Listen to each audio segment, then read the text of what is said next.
Oi, uma rotininha com a minha filha, mas a priminha dela que tá dormindo aqui. Eu já tirei as duas da cama, tá tudo bem aqui. Agora a gente vai lá na cozinha. Vamos lá na cozinha por conta que nós vamos pegar o remédio da minha filha, que ela também posso terminar. Já vamos acender o flash. Flash aceso. Prontinho.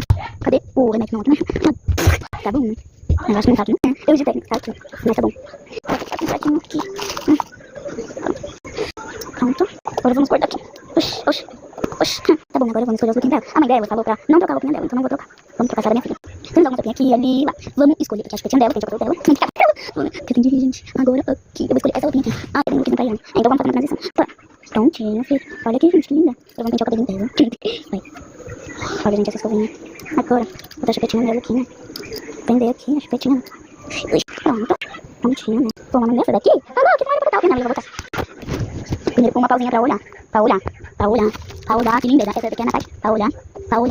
Que lindeza. Essa é a pura, pai. Essa é a pura perfeita. Essa é a pura perfeição. Que lindeza. Essa é a pura de Amarissa.